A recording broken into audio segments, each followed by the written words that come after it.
바울의 목양사역 세 번째 시간입니다. 바울은 자신과 그리고 그 바울의 선교팀이 행한 데살로니가 교회에서 행한 목회 사역을 세 가지의 가족 이미지, 가족 비유로 설명을 하였습니다. 첫 번째가 어린아이와 같이 목양하였다. 그리고 어머니와 같이 목양하였다. 그리고 아버지 같이 목양하였다라는 것입니다.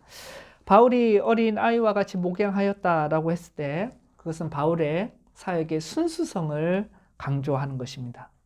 어린아이처럼 순수하게 하였다. 그리고 어머니같이 목양했다라는 말은 사랑을 강조하는 것이고, 그리고 오늘 다룰 세 번째 비유, 아버지같이 목양했다라는 것은 바울이 양육하는 모습을 가졌다라는 것을 강조합니다. 양육이 강조되는 것입니다. 여러분, 현대 한국 사회에서 아버지의 역할은 무엇이라고 생각하십니까? 지금 아버지의 역할은 무엇일까요? 분명히 한국의 전통적인 아버지의 모습은 요즘 시대에, 요즘 세대의 아버지랑은 많이 다른 부분이 있을 것입니다. 근데 사도 바울이 아버지가 자기 자녀에게 하듯 했다라는 말씀을 이해할 때에 우리 시대의 아버지를 떠올려서는 안 됩니다. 그렇죠? 예, 우리 시대의 아버지상을 떠올려더라도 과거의 전통적인 아버지 이미지를 떠올려야 됩니까? 아니면 지금 아버지의 모습을 떠올려야 됩니까? 우리가 혼돈이 있을 수 있는데 지금 사도 바울이 아버지가 자기 자녀에게 하듯 했다라는 말씀을 이해할 때는 사도 바울 당시 그리스 로마 시대의 아버지를 염두에 두어야 하는 것이죠. 바울 당시의 아버지는 어떤 이미지였을까요? 고대에는 지금보다 훨씬 더 가부장적인 세계였습니다. 아버지가 그 가정의 최종적인 결정권도 가지고 있었습니다. 그래서 이제 예로 들면 아리스토텔레스, 우리가 잘 아는 아리스토텔레스는 말하기를 이렇게 말합니다. 아버지는 그의 자녀들에게 일종의 신으로서 자녀들보다 단연 뛰어난 존재이기 때문에 아버지는 곧 왕이다. 이렇게 말했습니다. 요즘 아리스토텔레스의 가르침을 말한다면 가정에서 시끄럽겠죠. 예. 근데 아리스토텔레스는 이제 그 당시에 이제 아버지 상을 두고 아버지는 어떤 신적인 존재, 그리고 아버지는 곧 왕이다라고 했습니다. 그래서 로마 법에 따르면 아버지에게는 자녀들의 생명권을 가지고 있었고요. 자녀들의 생명권. 그리고 자녀들의 재산권도 아버지가 다 가지고 있었고, 교육과 종교적 권위도 아버지가 다 가지고 있었습니다. 하지만 사도 바울이 지금 아버지와 같이 목양하였다라고 말할 때는 어떤 왕적인 권위를 가지고 권위주의적으로 내가 교회를 다스렸다. 그 말을 하고 있는 것은 분명히 아님이 확실합니다. 바울 당시에 아버지의 권위가 그 가정의 왕과 같은 높은 권위를 가졌지만 또한 아버지는 자기 자녀들에게 깊은 애정을 가진 존재였습니다. 바울은 당시 아버지의 어떤 역할에 초점을 맞추고 있습니다. 아버지가 한 일이 무엇인가? 아버지의 권위를 말하고 있는 게 아니라 아버지의 역할입니다. 아버지의 역할. 그 역할에 초점을 맞추어 내가 아버지처럼 아버지가 자녀에게 하듯이 내가 양육했다라는 것이죠. 그 역할이 바로 양육입니다. 양육. 당시 아버지는 일반적으로 그의 자녀들을 교육하고 훈련시키는 책임을 지고 있었습니다. 지금은 많이 다르죠. 지금은 어머니들이 교육하고 어떤 훈련시키는 그런 이미지가 강하거나 아니면 그 자체를 학교 선생님이나 학원에 다 맡겨버리는 시대가 되었습니다. 그 가정의 교육이라는 것이 사실은 사라졌죠. 부모 품을 떠나서 그냥 이렇게 맡겨버리고 신자들도 자기 자녀를 하나님의 언약의 백성들을 그냥 하나님을 알지 못하고 대적하는 그는 하나님의 진노의 대상인 불신자들에게 그냥 맡겨놓고 교육을 그냥 이렇게 맡기고 훈련하는 책임을 그들에게 줘버리는 것입니다. 바울은 데살로니가 교회를 세우면서 마치 아버지가 자기 자녀에게 하듯이 각 개인들을 권면하고 위로하고 경계하였다라고 말합니다. 그러니까 아버지의 역할이 뭔가? 양육인데 그 어떤 모습의 양육이 나왔습니까? 권면하고 격려하고 그리고 경고하였다라는 것입니다. 그래서 우리 11절에는 권면하고 위로하고 경계하였다 이렇게 되어 있는데, 경계하였다는 말은 경고하였다라는 것이죠. 바울은 어머니처럼 사랑으로 품어줬을 뿐만 아니라 아버지처럼 또 자신의 자녀가 훌륭한 어른이 되도록 권면하고 격려하며 때때로 경고하고 양육했던 것입니다. 그래서 아버지는 자기 자녀에게 훌륭한 어른이 되도록 했다면 사도 바울은 성숙한 그리스도인이 되도록 그렇게 양육을 했겠죠. 아버지의 역할로 데살로니가 교회를 양육했던 바울에게 분명한 목적이 있었습니다.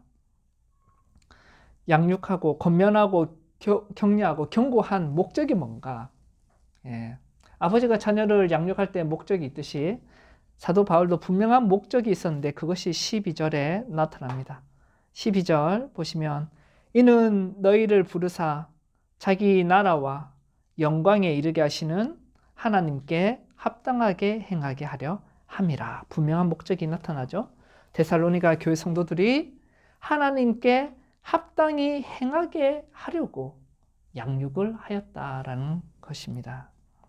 합당하게 행하였다라는 말에서 행하다라는 헬라어 페리파테오라는 말은 문자적으로 걸어간다라는 것입니다. 걸어간다. 그래서 이 걸어간다라는 표현을 사도 바울이 성경에 자주 씁니다. 걸어간다라는 것은 어떤 길을 걸어가는 것이죠. 결국 자신의 삶을 살아간다라는 말인데, 예를 들어 우리도 이런 말을 많이 쓰죠. 믿음의 길을 걷는다. 예수님과 함께 걷는다. 동행한다. 이 말은 살아간다라는 것입니다. 그러면 하나님께 합당하게 살아가는 것, 그것은 무엇을 뜻합니까?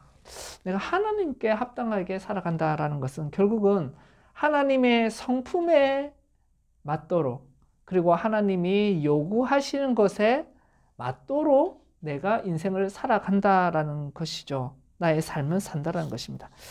하나님의 삶은, 하나님의 성품은 무엇이고 하나님이 우리에게 원하시는 것은 무엇일까요? 우리가 생각해 보면 하나님의 성품을 두고 여러 가지로 말을 할 수가 있습니다. 먼저 하나님의 성품, 우리가 성경이 증언하는 바에 따르면 우리의 하나님 어떤 분이십니까? 거룩하신 분이죠. 거룩하신 분, 인자하신 분, 그리고 사랑이 충만하시고 또 우리에게 인내하시고 공의로우신 분, 이러한 여러 가지 성품이 있습니다. 우리는 물론 그러한 하나님의 성품을 본받아 최대한 닮아가려고 노력해야 합니다. 우리가 하나님처럼 될 수는 없지만 하나님의 그러한 성품은 우리가 따라가고자 합니다. 그런데 바울이 지금 강조하고 있는 하나님의 성품은, 하나님의 어떤 모습은 따로 있습니다. 12절에 다 나타납니다. 바울은 하나님의 여러 성품 중에 한 개를 콕 집어서 말하는데, 하나님은 어떤 분이신가 라고 할 때 12절에 보시면 너희를 부르사 자기 나라와 영광에 이르게 하시는 분이다 라는 그 설명이 나옵니다. 지금 우리가 하나님께 합당하게 살아야 됩니다 라고 할 때, 그러면 하나님의 어떤 모습에 합당해야 됩니까? 라고 묻는다면, 하나님은 신자를 부르시고 그리고 그 부른 자를 그냥 두지 아니하시고 반드시 끝까지 자기의 나라와 하나님의 나라와 하나님의 영광에 이르게 하시는 분이시다라는 것입니다. 그것을 항상 우리는 염두에 두고, 그 하나님, 우리를 부르시고 여러분을 부르시고 그리고 결국은 반드시 하나님의 나라와 하나님의 영광에 여러분을 인도하시는 그 하나님께 어떻게 해요? 합당한 삶을 살아가야 한다라는 것입니다. 그래서 사도 바울은 지금 어떻게 아버지와 자녀에게 하듯 어떻게 양육하였습니까? 왜 하였습니까? 라고 할 때 바로 데살로니가 교회 성도들이 하나님의 부르심에 합당하게 살아가도록 양육을 했다라는 것입니다. 결국 신자는 하나님의 나라와 영광에 이를 것이고 그러한 신자들을 위하여 그들이 이 믿음의 길에서 결코 지치거나 포기하지 아니하도록 하나님이 교회를 통하여 목회자와 장로들을 통하여 그렇게 성도들을 하나님의 나라로 끝까지 인도하신다라는 것이죠. 그 양육을 말합니다. 그래서 하나님께 합당히 행하는 삶이란 무엇인가 라고 할 때 우리가 결국은 하나님의 나라와 하나님의 영광에 이를 자라는 것을 알고 그게 하나님의 일하심에 합당하게 우리가 그러한 정체성을 가지고 여기에서 지금 이 땅에서 그 정체성을 미리 살아내는 것, 하나님의 나라에 들어갈 자로서 하나님의 영광에 들어가는 자로서 우리가 이 땅에서 미리 살아내는 것이 하나님께 합당히 행하는 삶이요. 그리고 바울은 이 일을 위하여 교회를 신자들을 목양했던 것입니다. 결론적으로 여러분, 사도 바울은 데살로니가 교회를 목양할 때 아버지가 자녀에게 양육하듯이 각각의 신자들을 권면하고 위로하고 경고하며 양육하였습니다. 그 양육의 목적은 바로 신자를 부르셔서 하나님 나라와 영광에 반드시 이르게 하시는 그 하나님께 합당하게 살아가도록 하기 위함입니다. 그러면 이 말씀을 받은 우리는 어떻게 살아야 하겠습니까? 먼저 신자는 우리가 누구인지를 기억해야 합니다. 우리가 누구인지를, 나라는 존재가 어떤 존재인지를 항상 기억해야 합니다. 우리는 예수님 안에서 부르심을 받은 사람이고 하나님 나라와 그분의 영광에 이르는 자들입니다. 여러분은 그러한 사람입니다. 여러분은 예수님 안에서 부름을 받은 사람이고 여러분은 하나님 나라와 그분의 영광에 이르는 자. 이것이 바로 우리의 정체성이고 우리의 비전이라고 할 수 있습니다. 성도의 비전이라고 말할 수가 있는 것이죠. 이건 또한 교회의 비전입니다. 다른 그 무엇이 아니라 우리가 예수 그리스도 안에서 부르심을 입은 자요. 따라서 우리는 하나님의 나라에 들어가고 하나님의 영광에 이르는 자다. 우리에게는 그것이 약속되어 있고 하나님은 반드시 이루신다라는 그 비전을 우리는 소유하고 이 땅을 살아가야 합니다. 모리스 로버츠라는 영국의 목사님이 계시는데 그의 책에서 하이콜링이라는 책에서 이렇게 말합니다. 우리가 살아가고 있는 이 현대 사회는 생존을 위한 모든 것이 있지만 생존의 목적은 없습니다. 이렇게 간파합니다. 그렇죠? 우리가 살아가는 현대 사회를 보십시오. 우리가 생존하기 위한 모든 것들이 사실은 너무나 풍성한 것들이 많이 있습니다. 근데 왜 우리는 생존해야 하는가에 대한 목적은 없다라는 것입니다. 현대 사회는 엄청난 의학의 발전의 혜택을 우리는 누리고 있고 적어도 선진국에서는 식량의 풍요로움이 넘쳐납니다. 우리 굶어 죽는 사람은 많지 않습니다. 최첨단 과학기술로 우리는 바울 당시의 사람들이 상상도 못할 그런 과학기술 사회에 살고 있고 아주 편리한 시대를 살고 있습니다. 자동차가 있고 컴퓨터가 있고 인공지능과 로봇가 있는 세대입니다. 그러나 현대사회는 더욱더 우리가 알듯이 영적으로 병들어 있고 매우 빠른 속도로 도덕과 윤리가 붕괴되어 가고 있고 인간성이 상실되고 있습니다. 그리고 쾌락에 몰두하고 있습니다. 현대인은 우울과 절망 가운데 살며 오직 돈이라는 것이 이 모든 것의 해결책이 된다라는 그러한 신앙을 추구하고 있습니다. 잠언 29장 18절에 솔로몬을 통해 주님께서 주신 말씀이 그거죠. 묵시가 없으면 백성이 망한다. 이 묵시라는 것을 비전이라고 말할 수 있는데 비전이 없으면 백성이 망한다라는 것입니다. 정확하게 이 세대가 그러합니다. 현대 사회는 생존을 위한 모든 것이 있지만 생존의 목적, 무엇을 위하여 우리는 생존하는가? 이 비전이 없습니다. 근데 문제는 뭐냐? 이 신자와 교회도 세상을 따라가고 있다라는 것이죠. 그래서 묵시를 잃어버렸습니다. 비전을 잃어버렸습니다. 교회 다니는 많은 사람들도 이런 말을 합니다. 인생의 목적이 무엇인지 잘 모르겠습니다. 내 인생은 무엇을 위한 것인지 모르겠습니다. 삶이 안정되어야 신앙생활이란 것도 있는 것 아닌가요? 이런 얘기를 합니다. 많은 주님의 백성들이 비전을 잃어버렸습니다. 자신이 어떤 비전의 사람인지를 알지 못하는 것이죠. 그리하여 철저하게 이 땅의 사람들과 함께 망해가고 있습니다. 신자는 예수님 안에서 부르심을 받은 사람입니다. 이게 비전이죠. 하나님의 나라와 그리하여 그분의 영광에 이르는 자들이 바로 우리입니다. 하나님의 나라와 영광에 이르는 길을 걸어가고 있는 사람이 바로 우리이고 바로 순례자이며 나그네가 우리의 비전입니다. 이 땅의 삶이 끝이 아니라 여러분 진짜로 영생의 삶이 있습니다.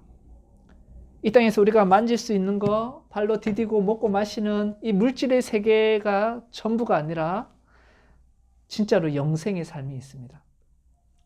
모든 사람은 다 죽어갑니다. 우리도 언젠가 우리의 뛰고 있는 심장은 멈출 것이고 우리의 살은 썩을 것이고 우리의 숨은 더 이상 쉬지 않을 것입니다. 근데 그것이 인간의 종말이 아니라 우리에게는 영원한 삶이 분명히 있다라는 것입니다. 그것을 믿는 자들이 그리고 그 영원한 삶이 바로 하나님의 나라이며 하나님께서 영생을 주신다는 것을 믿는 자들이 바로 여러분이요 그리스도인이요 교회에서 예배드리는 사람들입니다. 신자는 예수님 안에서 이 영생을 받기로 택함받은 자들입니다.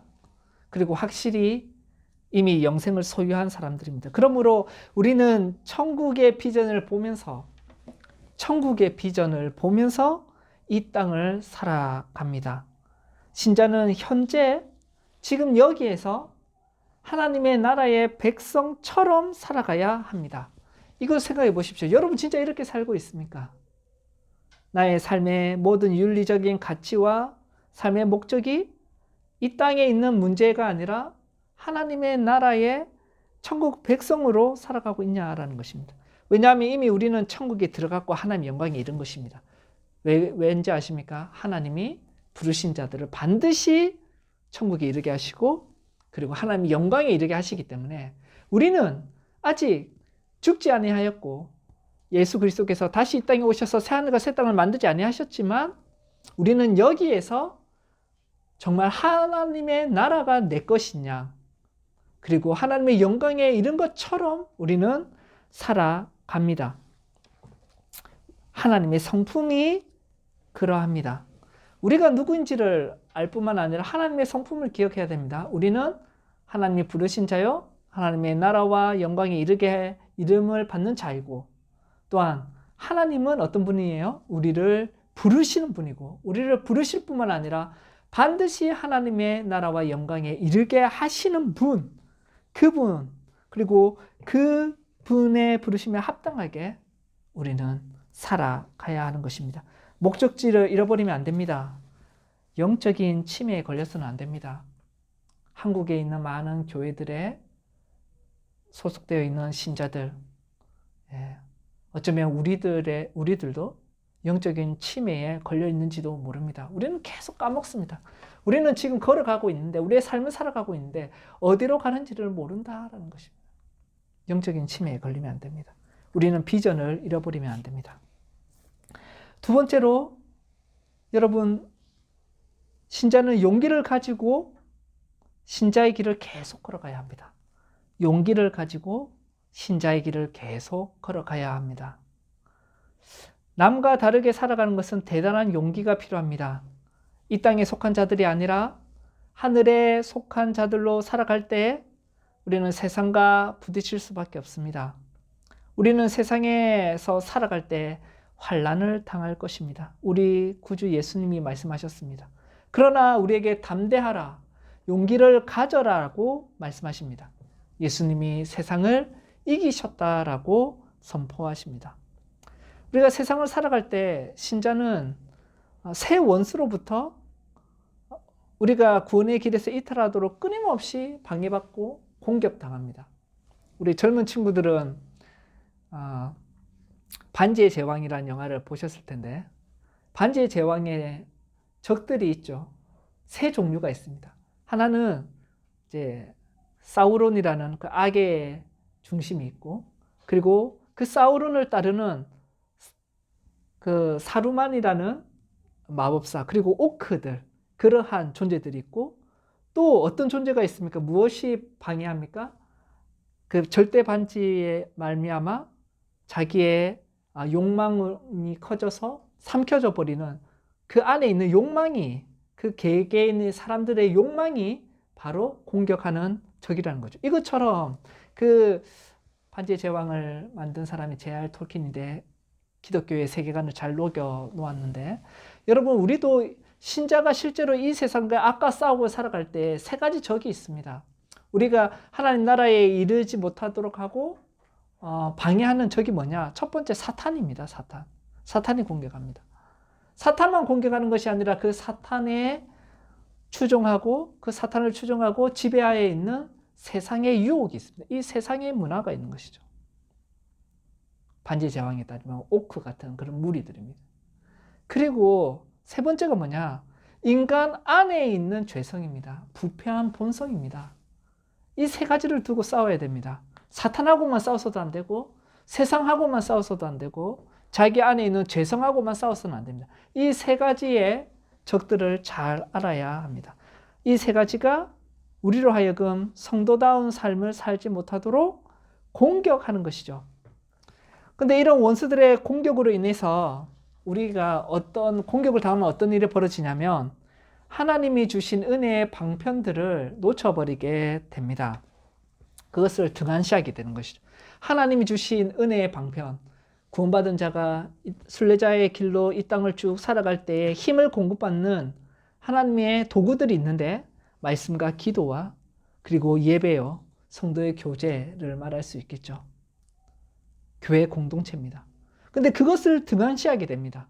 사탄의 공격으로, 세상의 유혹으로, 자기 안에 있는 죄성으로 말미암아 그것을 등한시하면 신자라 할지라도 중대한 죄에 빠지게 되고, 또 한동안, 꽤 긴 생활 동안, 시간 동안에 그 죄에 거하게 되기도 합니다. 그러면 신자는 죄에 빠지고 한동안 죄에 거하면 어떻게 됩니까? 하나님을 노엽게 하게 되죠. 그리고 성령 하나님을 근심하게 합니다. 그럼으로써 주님이 신자에게 주시는 은혜와 평강을 잃어버리게 됩니다. 하나님의 은혜를 죄 안에 있으면 잘 누리지 못하고요. 또 하나님의 위로와 평강을 우리는 죄 가운데서는 상당 부분 잃어버리게 됩니다. 우리의 마음은 계속해서 굳어지고 우리의 양심은 상하고, 이게 극으로 가다 보면 옆에 있는 신자들을 괴롭게 하고 오히려 상하게 합니다. 절대 반지에 자기를 빼앗겨버린 사람은 어떻게 됩니까? 자기 주위에 있는 사람들을 공격하는 것과 마찬가지죠. 그래야 할 때 하나님께서는 성부의 사랑으로 하나님의 심판의 해초리를 치기도 하십니다. 하지만 여러분, 이러한 상황이라 할지라도 우리가 결코 구원의 길에서 떨어지지 아니할 것임을 우리는 알아야 됩니다. 하나님의 선택은 분명하고 후회하심이 없고요. 예수님께서는 우리 신자들을 위하여 계속해서 중보 기도해 주시고요. 성령님께서는 우리 안에 거하심으로 우리가 끝까지 견뎌내도록 그래야 확실히 하나님 나라의 영광에 이르도록 하시는 것이죠. 그 하나님을 힘입어 우리는 죄를 고백하고 회개하고 다시 시작할 기회와 힘주시는 하나님께 기쁨으로 나아가는 것입니다. 우리를 부르신 하나님의 성품이 그러합니다. 너희를 부르사 자기 나라와 영광에 이르게 하시는 분이 바로 우리가 믿고 있는 삼위 하나님입니다. 그러므로 우리는 용기를 가지고 신자의 길을 계속 걸어가야 합니다. 하나님의 나라에 이르는 길, 하나님의 영광에 이르는 이 순례자의 신자의 삶을 우리가 포기하지 아니하고 용기를 잃지 않고 어떤 상황 속에서도 하나님께 합당하게 살아가야 하는 것입니다. 세 번째로, 신자는 교회의 양육을 받아 은혜의 도구를 부지런히 사용해야 합니다. 교회의 양육을 받아 은혜의 도구를 부지런히 사용해야 합니다. 하나님의 부르심에 합당하게 살기 위해서는 양육을 받고 은혜의 도구를 부지런히 사용하십시오. 하나님은 신자에게 구원의 길에서 낙오하지 아니하도록 은혜의 도구를 주셨다라고 말씀드렸습니다. 말씀과 기도입니다. 그리고 성도의 교제며 예배입니다. 교회입니다. 이런 것들을 부지런히 사용해야 합니다. 이런 것들을 부지런히 사용하도록 권면받고 위로받고 경고를 받을 수 있는 곳이 바로 교회죠. 교회. 그 신자는 교회에서 양육받아야 됩니다. 아버지가 자녀에게 하듯이 권면과 위로와 경고를 하는 그 교회에서 신자는 양육받아야 합니다. 특별한 경우에는요, 여러분, 신자가 교회가 아닌 성령님께 직접 권면받고 위로받고 경고받을 수 있겠죠. 특별한 경우. 특별한 경우가 어떤 경우가 있습니까? 모세, 아니면 사도 바울이 회심하고 예수님께 그 복음을 받게 됩니다. 여러분이 모세나 바울과 같은 특별한 경우가 아닌 이상 일반적으로는 통산적으로는 신자는 지역 교회에서 목사와 장로들의 사역을 통해 양육받게 하시는 것이 하나님의 방식입니다. 하나님의 방식. 이 시대에 많은 이들이 교회를 떠나는 이유는 분명히 장로회의 책임이 있습니다. 장로회라는 것은 목사와 장로죠. 지역교회에서는 장로회를 당회라 부르고, 여러분 그리고 노회에서는 장로회를 노회라고 부르고, 그 다음에 총회를 장로회, 총회도 또 하나의 장로회입니다. 근데 이러한 목사와 장로들의 장로회의 책임이 이 시대 많은 이들이 교회를 떠나게 한 부분에 있어서 책임이 분명히 있습니다. 바울이 본문 10절에서 자신에게 말하듯이 믿는 자들을 향하여 거룩하고 옳고 흠없이 행하였다라고 하듯이 이 시대의 교회 장로회는 정말 믿는 자들을 향하여 거룩해야 하고 옳고 흠이 없이 행해야 합니다. 그러나 그러지 못한 경우가 많은 것이죠. 또한 목사와 장로들이 묵시를 잃어버려서, 비전을 잃어버려서 교회가 천성을 향해 가고 있음을 망각하고 오히려 교회를 땅에 뿌리박도록 인도한 책임이 너무나도 큰 것은 사실입니다. 소경이 소경을 인도하는 비극이 우리 시대에 일어나고 있는 것이고, 사실은 많은 기나긴 기독교 역사 가운데 그런 일은 항상 있었던 것입니다. 그럼에도 신자는 여러분 순수한 어린아이와 같은 교회, 어머니와 같은 사랑이 있는 교회를 찾아서 그곳에서 아버지 같은 양육을 받아야 합니다. 교회를 떠나서는 안 됩니다. 여러분 또한 여러분이 지역교회를 떠난 적이 없다고 자부하더라도 한번 생각해 보십시오. 나는 지역교회를 떠난 적은 없습니다. 하지만 한번 생각해 보십시오. 여러분은 지금껏 그 교회에서 어떠한 양육을 받고 살아왔습니까? 교회의 교인이 되는 것은, 어떤 지역교회의 교인이 되는 것은 양육을 받을 권리를 획득하는 것이 뿐만 아니라 양육을 받을 의무를 갖는 것입니다. 다른 양육이 아니라 말씀의 양육을 받아야 합니다. 목회자들은, 장로회는, 목사와 장로는 하나님의 말씀으로 양육해야 됩니다. 교인들을 다른 목적이 아니라 바로 우리를 부르시고 하나님의 영광에 이르게 하시고 하나님 나라에 이르게 하시는 그 하나님께 합당하게 살아가도록 그들을 이끌어 천국까지 인도하는 일을 교회의 목사와 장로는 해야 하는 것이고, 그리고 교회의 양육은 이 일에 도움이 되도록 하는 것입니다. 다른 그 무엇이 아닙니다. 디모데후서 3장 16절에 모든 성경은 하나님의 감동으로 된 것으로 교훈과 책망과 바르게 함과 의로 교육하기에 유익하다라고 했습니다. 이는 하나님의 사람으로 온전하게 하며 그리고 선한 모든 일을 행할 능력을 갖추게 하려 함이다라고 했습니다. 신자는 어떠한 배움이 필요합니까? 하나님의 말씀을 배우는 일을 해야 합니다. 여러분에게 배움이 필요하다면 교회에 요청해야 합니다. 말씀을 가르쳐 달라고 요청해야 합니다.